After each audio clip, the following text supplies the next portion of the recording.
आप सभी गुरु भाई बहन को मेरा प्रणाम है। मैं गजेंद्र प्रसाद मधुबनी से आपका भाई, और आपसे मिलकर हमेशा अच्छा लगता है, क्योंकि हम सभी अपने गुरु शिव के प्रति, शिव को गुरु जन जन माने, इसके प्रति हम सभी सतत प्रयत्नशील रहते हैं।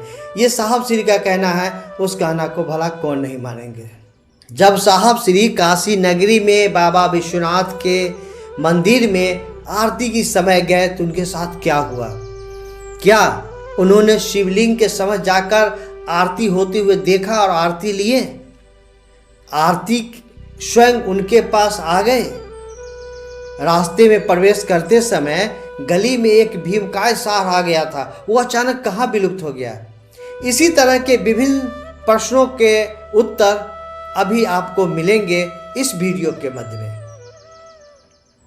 जब यह घटना घटी तो साहब श्री के साथ बक्सर जिले के निवासी गुरु भाई मंगल सिंह जी थे। आज भी वे अचरज में हैं। उनसे जब भी कोई गुरु भाई बहन पूछते हैं तो उनकी आंखें भीग जाती है उस घटना को याद करके, क्योंकि साहब श्री की बात होती है तो साहब से प्यार करने वालों की आंखें यूं ही भीग जाती है। यह साहब श्री हरिंद्रानंद जी के बनारसी भ्रमण की घटना है। बात 2011 ईस्वी के मई महीने की है। गर्मी का मौसम था। देवघर से बनारस की यात्रा थी। 3 दिनों के प्रवास बनारस के होटल में था। 3-4 व्यक्ति और थे। एक सभागार में शिवगुरु चर्चा के लिए आयोजित संगोष्ठी में सम्मिलित होना था। वहाँ एक बैठक थी शिव शिष्य परिवार की ओर से। शायद वो 15 मई का दिन था, मंदिर वाली घटना का। स्थानीय शिव शिष्यों ने साहब से अनुरोध किया कि विश्व प्रसिद्ध बाबा विश्वनाथ की आरती बहुत ही अच्छी होती है, बहुत ही लुभावनी होती है, हम सभी को चलना चाहिए। बड़े गुरु भारता देखने चलते तो अच्छा लगता। मंगल सिंह ने भी धीरे से कहा साहब से, लेकिन साहब अस्वीकार कर दिए। मैं भीड़ में नहीं जाऊंगा। साहब से कहे कि मैं भीड़ में नहीं जाऊंगा। सभी लोगों ने आग्रह किया। सभी के आग्रह पर अंततः ये मंदिर जाने को तैयार हो गए। कौन? हमारे साहब से। कुछ लोगों ने कहा सर, रात को भीड़ कम हो जाती है, चला जाए। सभी मंदिर की ओर चलने लगे। विश्वनाथ मंदिर की गली काफी संकरी है। लोग तो थे लेकिन अत्यधिक भीड़ नहीं थी। हुआ ऐसा था कि कुछ लोग पहले से ही आरती के निमित्त मंदिर में प्रवेश कर चुके थे कि भीड़ हो जाती है, चलो पहले ही चले जाते हैं। हम सभी इस गली के रास्ते पैदल जा रहे थे, तभी अचानक एक विशाल भीमकाय साढ़ हम लोगों को चीरते हुए साहब के पीछे की ओर आगे बढ़ा। सभी भयभीत हो गए कि ये क्या होगा, लेकिन फिर साढ़ किधर गया किसी को पता नहीं चला। मंदिर का प्रवेश द्वार आ गया।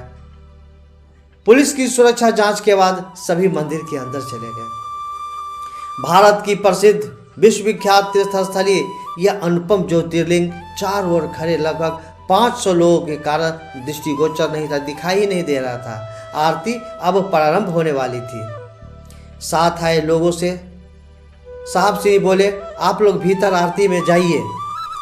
साहब प्रवेश द्वार के भीतर मंदिर की दीवार से सटकर खड़े हो गए। वहाँ अत्यधिक भीड़ नहीं थी, धक्का मुक्की नहीं थी वहाँ पर। साथ आए लोगों ने किसी तरह अपना रास्ता बनाया और भीड़ में घुस गए आरती देखने के लिए। साहब बोले, मंगल जी आप भी जाइए, मेरा पनवट्टा दे दीजिए। साहब को पान से बहुत शौक था। पान का डब्बा उनके पास था, मंगल सिंह जी के पास। वो कहे पान का डब्बा मुझे दे दीजिए। मंगल सिंह बोले, सर हम नहीं जाएंगे। एक आदमी को तो आपके पास रहना ही चाहिए। इतनी देर में आरती शुरू हो गई। सभी का ध्यान स्वतः आरती की ओर चला गया।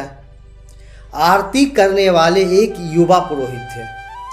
बलिष्ठ शरीर, गोड़ वर्ण, माथे पर काली छोटी छोटी केश राशियां, घुंघराला बाल था, चंदन का टीका था, जनेऊ नहीं था, केवल कमर के नीचे घुटने तक सफ़ेद कपड़ा पहने हुए थे। लंबाई 6 फीट से अधिक था। उम्र करीब 20-22 साल। गोल मटोल सुंदर चेहरा, हाथों में प्रज्वलित आरती का विशाल पीतल का पात्र और आरती की उठती हुई 2.5-3 फीट ऊंची लौ पुरोहित जी के चेहरे को दिव्य रूप दे रही थी। मानो ऐसा लग रहा था कि शिव पुत्र कार्तिकेय स्वयं अपने पिता भगवान शंकर की आरती में मगन हो। उस भीड़ के बाहर खड़े साहब श्री को पुरोहित स्पष्ट दिख रहे थे। लगभग 10 मिनट में आरती खत्म हो गई। साहब श्री बोले, मंगल जी निकलिए, नहीं तो निकलने वाली भीड़ हम लोगों को पकड़ लेगी। साहब ने झट से कहा मंगल जी को, लेकिन फिर भी दोनों स्थिर खड़े रहे, जैसे लग रहा हो एक चुंबकीय आकर्षण उन्हें रोक रहा हो, उन्हें आगे बढ़ने नहीं दे रहा हो। भीड़ आरती लेने के लिए प्रतीक्षा में खड़ी थी, कोई हलचल नहीं था। सभी वाद्य यंत्र शांत हो गए थे। वो जो दिव्य पुरोहित थे आरती की प्रज्वलित सुंदर अग्नि शिखाओं के साथ गर्भगृह से बाहर निकला और आरती के पात्र को लोगों की भीड़ से ऊपर उठाते हुए भीड़ से बाहर प्रवेश द्वार की ओर बढ़ चला। कौन? वो आरती दिखाने वाले जो युवा पुरोहित थे। लोगों के बाहर आने का रास्ता भी यही था। सभी स्तब्ध थे, ये क्या हो रहा है? ये आरती लेकर कहाँ जा रहे हैं? ये आरती की थाल लेकर कहाँ जा रहे हैं? मार्ग में खड़ी भीड़ में से किसी को भी पुरोहित ने आरती नहीं दी और न ही किसी ने लेने की कोशिश की। मंगल सिंह कहते हैं कि पुरोहित जी सीधे साहब श्री के सामने आ गए। साहब श्री के सामने वो पुरोहित आरती लेके आ गए। जिस हाथ में आरती का पात्र था उसे नीचे करते हुए खड़े हो गए। साहब ने दोनों हाथ से श्रद्धापूर्वक आरती लिए। उन्होंने झट से कहा, मंगल जी आप भी आरती ले लीजिए। दोनों के नजदीक कोई था नहीं। अब नवयुवक पुरोहित आरती के पात्र को लेकर भीड़ की ओर मुड़ चले। साहब श्री और मंगल सिंह बाहर निकल गए। गली में आगे चलकर दोनों खड़े थे। लगभग 10 मिनट के बाद साथ आए जो लोग थे वो सभी वापस आए। उसमें से एक जो सहयात्री थे उन्होंने पूछा, सर लोग यहाँ भी आपको पहचानते हैं क्या? यहाँ भी लोग आपको जानते हैं क्या? साहब श्री बोले, मुझे यहाँ कोई कैसे पहचानेगा? साहब श्री बोले, मुझे यहाँ कोई कैसे पहचानेगा? एक बार 20 वर्ष पूर्व मैं मंदिर में आया था, यहाँ कोई मुझे नहीं पहचानता है। सर आप तो पैंट शर्ट में हैं, साधु का कोई वाना भी नहीं है। तब पुरोहित ने भीड़ को चीरते हुए पहली आरती आपको क्यों दी? ये प्रश्न किसी दूसरे ने पूछा। साहब श्री बोले, भाई मुझसे क्यों पूछते हो? उस पुरोहित से पूछो ना। आदमी भले नहीं पहचाने, जिसकी आरती हो रही थी शायद उस भगवान शिव को कोई अपना लगा होगा। तब तो साहब श्री के पास डायरेक्ट आरती आ गई। मंगल सिंह अपने आप को धन समझते हैं कि साहब के चलते उनका जीवन बदल गया। मंगल सिंह गांव की जमीन पर खेती बाड़ी करने वाले, धूसर रंग की धोती पहनने वाले एक संभ्रांत किसान हैं। लोग उन्हें प्रणाम करते हैं और शिव चर्चा करने के लिए अपने घर बुलाते हैं। जिसने भी शिव को गुरु मानकर साहब श्री के निर्देश के अनुसार शिव गुरु कार्य किए हैं, सभी की स्थिति में उच्चतर विकास हुई है। सभी के जीवन में कमल खिल गए हैं। फिर वापस वो देवघर आ गए। देवघर रहने के क्रम में साहब श्री का स्वास्थ्य कभी ठीक नहीं रहा। हमेशा उनकी तबीयत खराब ही रहती। बच्चों एवं अपने जो गुरु भाई बहन थे सभी ने रांची में रहने की सलाह दी है। रांची झारखंड की राजधानी है। यहाँ हर तरह की सुविधा है, अच्छे अस्पताल हैं। देश के बड़े शहरों से हवाई मार्ग से जुड़ा होने के साथ साथ यहाँ का मौसम भी देवघर की अपेक्षा काफ़ी अच्छी है, अनुकूल है। सभी के आग्रह पर साहब श्री 2011 के अक्टूबर में रांची चले आए। शिव के जब हम अपने होने लगते हैं ना, तो हमारे गुरु महादेव अपने शिष्यों के लिए जो ज़रूरत होती है उसे वो पूरा कर देते हैं। साहब श्री आरती लेने वहाँ नहीं गए भीड़ के कारण, लेकिन महादेव देख रहे थे कि मेरा चेला पीछे खड़ा है और पुरोहित के मन में एक जिज्ञासा डाल दिए कि जाओ पहले तुम वहीं जाओ, उस व्यक्ति को आरती दो, वो मेरा शिष्य है।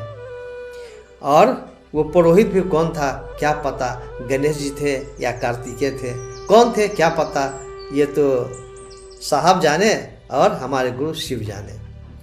तो बस इतना ही कहना है कि हम सभी शिव के सच्चे और अच्छे शिष्य बने। मैं भी प्रयास करूं कि शिव मेरे गुरु हैं, मेरे गुरु हो जाएं और सदा रहें, इसके लिए हमें प्रयासरत रहना है और जन जन को बताना है कि शिव मेरे गुरु हैं। बस साहब श्री की जो विचार है उसी विचार के अनुसार चलना है, उसमें अपना दिमाग नहीं लगाना है। अपना दिमाग लगाना है साहब श्री के विचारों को पूरा करने में। तो हम भी सच्चे और अच्छे शिष्य साहब श्री के आदेश पे जो काम है वो करेंगे तो बन जाएंगे। महागुरु महादेव बहुत दयालु हैं, दया के सागर है। हम सभी को निश्चित रूप से शिव का शिष्य, एक अच्छा शिष्य, एक साहब श्री के तरह तो नहीं बन सकते हैं, लेकिन साहब श्री के निर्देश पे चलकर एक अच्छे शिष्य हम सभी बन सकते हैं। इसी के साथ आज के वीडियो को यही विराम दी जाती है। आप सभी को मेरा प्रणाम।